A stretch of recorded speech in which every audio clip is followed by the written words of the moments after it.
Bonjour tout le monde, bienvenue sur la chaîne Studio de 47, la chaîne pour tous les passionnés du son, et en français, s'il te plaît. Aujourd'hui les amis, je vous ai concocté, je vous ai préparé un petit tuto bien sympathique. Car comme tu l'as remarqué, sur ces consoles X32, M32, on ne dispose que de 4 effets. Dans la page effets, sur la colonne de 1 à 4, on n'a que 4 effets de type réverbération. Parce qu'on a bien d'autres effets, mais les réverbes, on n'en a que 4 possibles.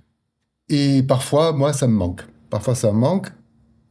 Alors, il y a la solution de rajouter une reverb externe via la connectique analogique, mais bon, ça, c'est très facile à faire. Par contre, on a une autre possibilité qui est vraiment top, c'est d'utiliser la carte X USB de ta console, de la connecter à ton ordinateur, d'ouvrir ton logiciel préféré. Hein, voilà, c'est un Pro Tools, mais tu fais ce que tu veux avec le logiciel que tu veux, il n'y a aucun problème, ça marche. Et tu vas pouvoir utiliser tes plugins de reverb préférés. Les magnifiques reverbs que tu as dans ta machine, tu vas pouvoir les utiliser dans ta X32 et ta M32. Et ça, c'est topissime. Voilà, bah écoute, on va voir comment on câble tout ça, et puis on va résoudre quelques petits problèmes, parce qu'évidemment, il y a toujours des petits problèmes. Allez, c'est parti, go!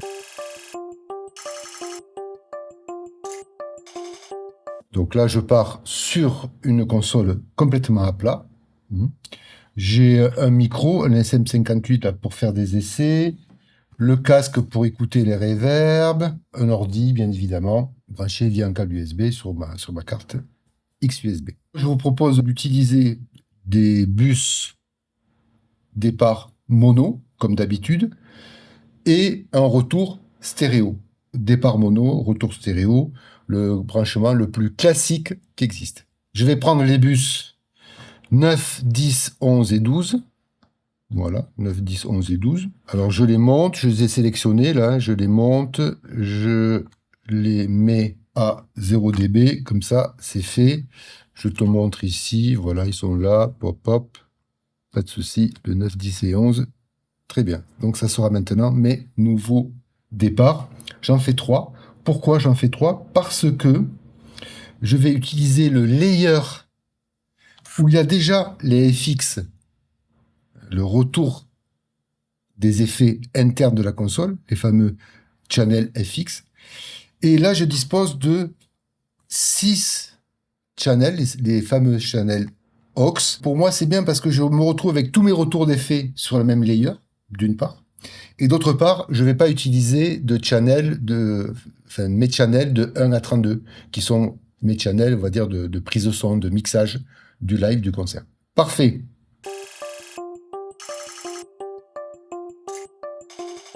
Alors, on va commencer par le routing de sortie.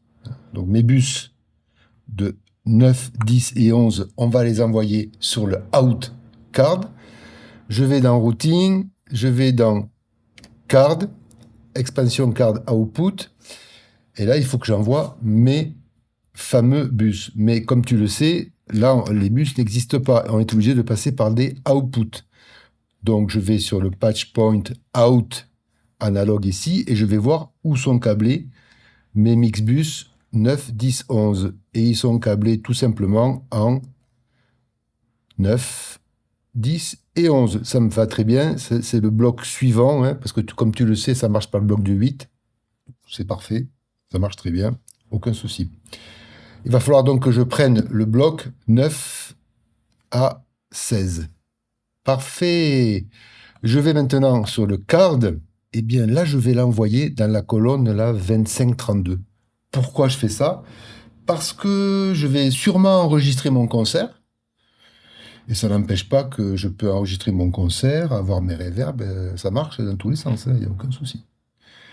Donc je vais les mettre à la fin, et puis ça vous fera aussi un petit test, une petite révision du routing. D'ailleurs, pour ceux qui ne sont pas trop aguerris, hein, là, je vous mets la petite fiche. Pour le routing, c'est simple.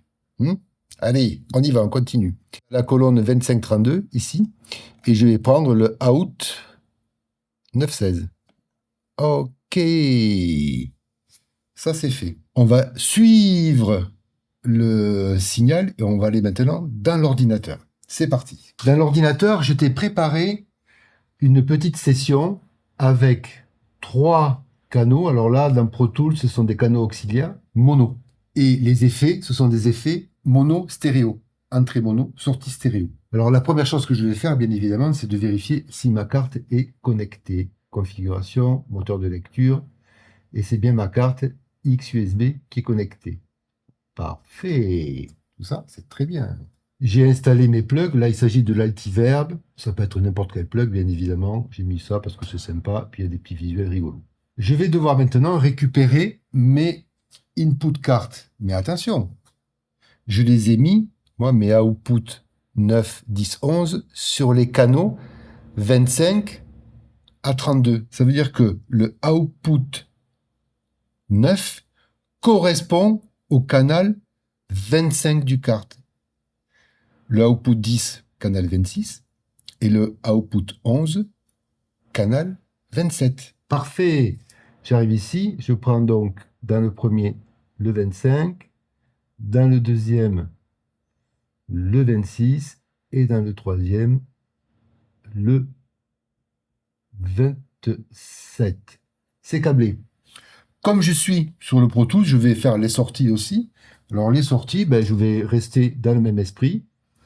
Et je vais utiliser ce bloc-là, ce dernier bloc. C'est-à-dire, je vais prendre output 25-26, output 27-28 et output 29-30. Voilà. Tu aurais pu prendre n'importe quel canal, hein. Je préfère prendre ça. Voilà, on est sorti de la console, on est rentré dans l'ordinateur, ça passe au travers de notre reverb, et maintenant, on va le faire revenir sur nos canaux d'auxiliaire. Première chose que je vais faire, c'est de les linker. Je link le 1 avec le 2 avec le 4, et, et le 5 avec... pardon, c'était le 3 avec le 4 et le 5 avec le 6. On va y arriver. Je monte le fader, que tu peux voir là, c'est le 5-6. Je monte le fader du 3-4 et je monte le fader du 1 et 2. Voilà, je les mets au niveau nominal. Tout est au niveau nominal, ce qui fait que je suis sûr que ça va sortir de la console et revenir dans la console. Évidemment, tu pourras constater que mes retours d'effet sont connectés, sont routés plutôt sur le LR. Pas de souci, tout va bien. On va faire un premier essai. Je prends mon micro qui est branché en 16. Je vais prendre le casque pour écouter et je vais aller ici et je vais enregistrer ici. Je sélectionne mon channel numéro 16. Je me suis préparé une petite librairie avec une petite équalisation, tout ça qui va bien. Et voilà, ça marche. Très bien. OK. Maintenant, je vais vérifier si mes bus 9, 10 et 11 arrivent bien au reverb 1, 2 et 3, comme je l'ai prévu. Alors, je monte, oui, ça c'est la première, c'est la 9. La 10, ça fonctionne aussi, très bien. Et la 11 aussi, parfait. Tout fonctionne, nickel. Par contre, je n'ai pas vérifié si ça revenait. Alors, j'arrive ici et je m'aperçois que je n'ai pas de retour d'effet. Mais oui, quel imbécile, j'ai oublié de router mes canaux d'entrée, enfin, n'importe quoi. Alors on y va.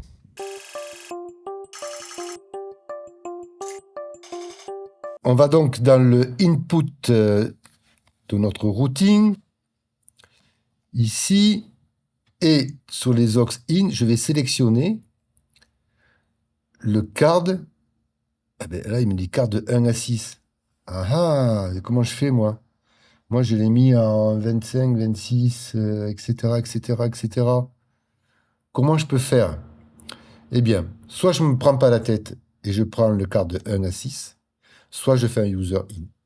Allez, je ne me prends pas la tête, je fais le quart d'un 6 et je vais modifier maintenant ici mes outputs. Donc, sortie 1 6 pour la première, sortie 3 4 pour la seconde, sortie 5 6 pour la dernière. Et maintenant, je vais sur mon input aux in, je prends card 1 6, toc, et automatiquement, la channel aux 1, aux 2, aux 3, aux 4, aux 5, aux 6, automatiquement, il m'a mis comme source sur les channels auxiliaires le card de 1 à 6. Parfait, ça marche nickel, nickel, nickel.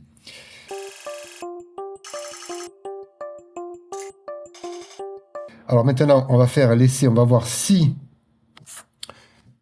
mon signal arrive dans mes channels de retour d'effet.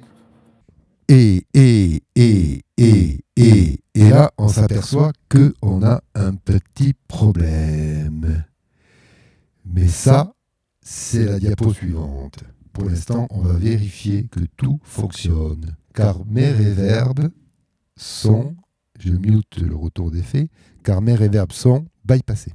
Et le problème vient de la latence de notre machine, la latence de notre système. Mais on va en parler juste après. Pour l'instant, on va vérifier que les reverbs fonctionnent. J'ai enlevé les bypass. Je démute la première. Je baisse le départ.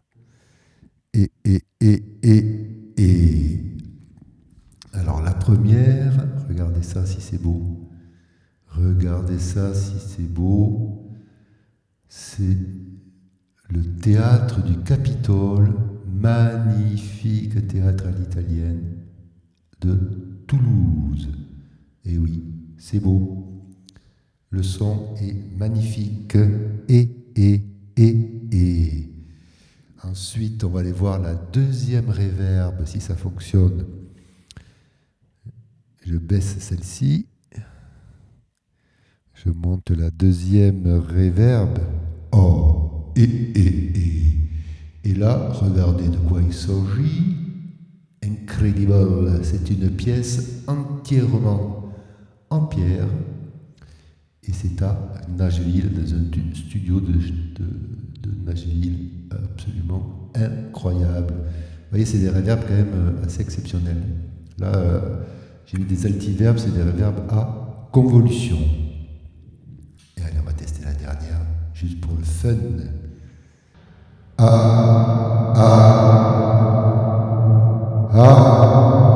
Qu'est-ce qui se passe? Ah, ben je me suis trompé sur le boutique. Regardez ça. Regardez, voilà. Et là, nous sommes dans le tombeau de la pyramide de Gizeh, dans le tombeau du roi. Nous sommes exactement dans cet endroit. Voilà. C'est la magie de la reverb à convolution.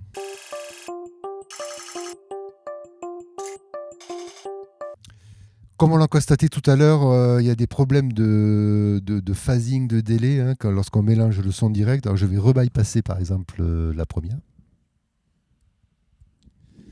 Je mets le son dans la première et là, quand j'ai, voyez, là, j'ai carrément un délai. C'est pas un phasing, c'est carrément un délai. Ça veut dire que le temps de traitement est extrêmement long. Alors tout ça, je l'ai mesuré et on va essayer de voir ça en détail. Allez, c'est parti. Alors, effectivement, lorsqu'on utilise l'USB, l'USB, il y a un certain temps de latence. C'est l'ordinateur et le logiciel qui va générer de la latence. Alors, j'ai fait pour vous toutes ces mesures là, magnifiques, que j'ai notées. Alors déjà, j'ai juste comme ça, j'ai mesuré la latence entrée-sortie de la console à l'analogique et je suis à 0,98 millisecondes. C'est incroyable. On va dire 1 milliseconde entrée-sortie. C'est très très très très bas. Je ne crois pas m'être trompé dans mes mesures, mais vraiment, c'est super, quoi. Ensuite, ce que j'ai fait, c'est que j'ai mesuré la latence en passant au travers de mon logiciel sans plugin. Absolument sans plugin. Actuellement, j'ai 47,9, on va dire 48 millisecondes de délai. Et c'est ce qu'on entend ici, sans problème, les fameux... Les 48 millisecondes, on les a là, c'est 48 millisecondes de délai. Donc ça, c'est pas acceptable. On ne peut pas se retrouver avec un pré-délai de quasiment 50 millisecondes sur une reverse. Ça va être très, très, très difficile à gérer.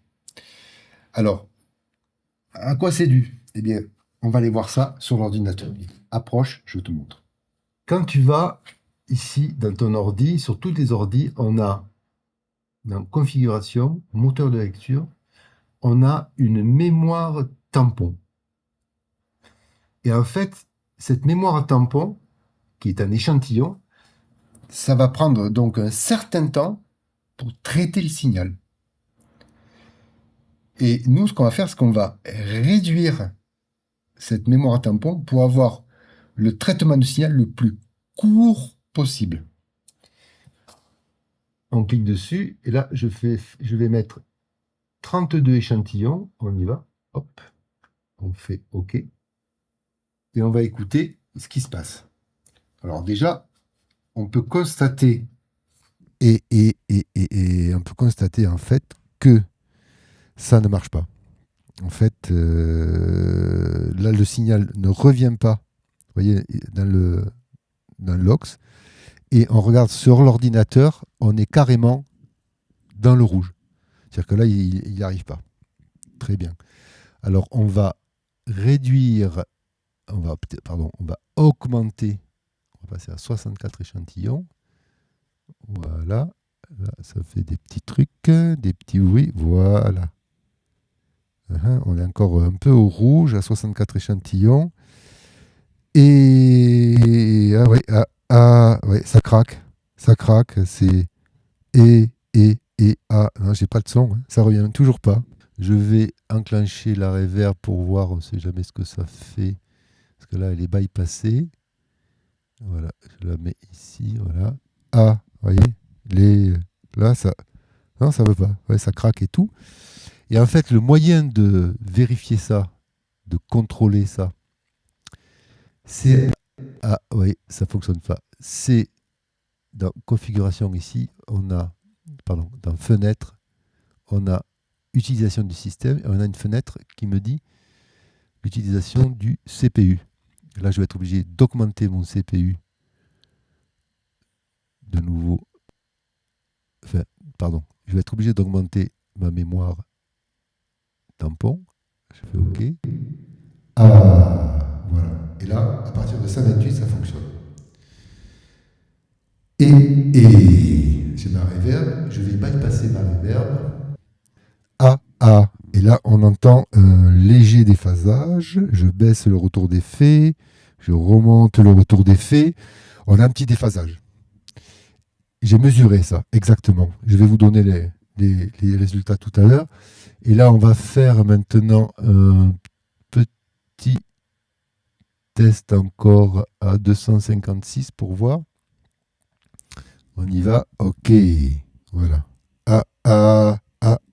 Et on sent que ça augmente. Très bien.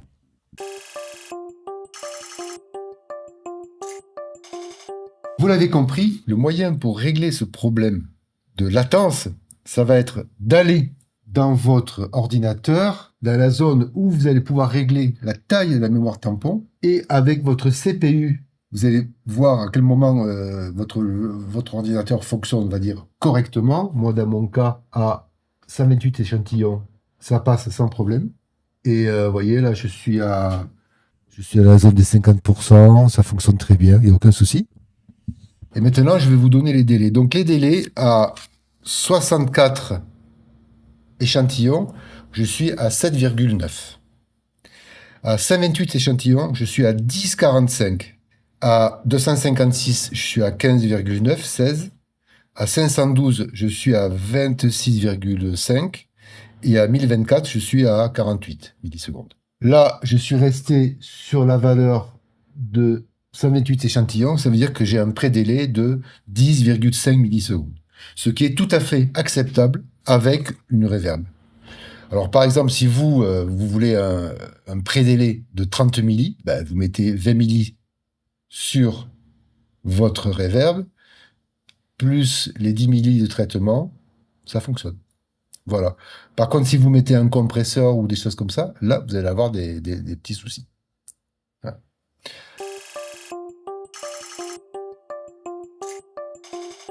Pour résumer l'installation de ces reverbs, le routing out de vos bus dans le card qui arrive dans les reverbs qui reviennent dans votre console sur des channels auxiliaires ou sur des channels sur les autres channels, c'est vous qui voyez. Et ensuite, la gestion de la latence. Alors, gestion de la latence, on va dans l'ordinateur configuration, moteur de lecture, et on teste la taille de la mémoire tampon matériel. On part de la plus petite et on augmente au fur et à mesure et jusqu'à que ça fonctionne correctement.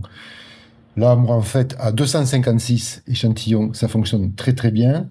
J'ai une latence au final de 16 millisecondes, voilà, parce que là, je m'étais arrêté tout à l'heure à 128, mais quand j'ai fait d'autres tests, je me suis aperçu que ça ne fonctionnait pas très bien.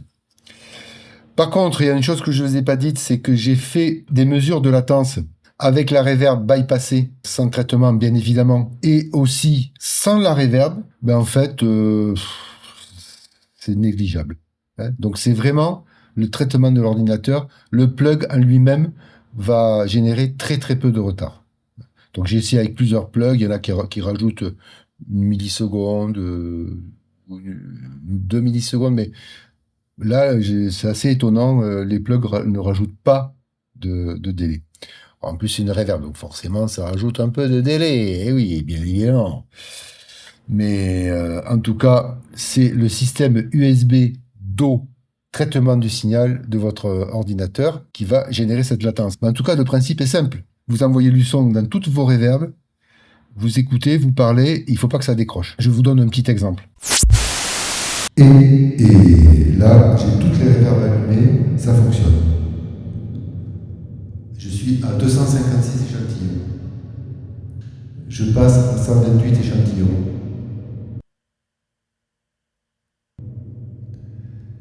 Là, j'ai toutes les reverbs allumées, ça a l'air de vouloir fonctionner. Là, vous voyez, non, là, et donc il y a des moments où ça décroche. Donc là, je suis à 128, ça décroche.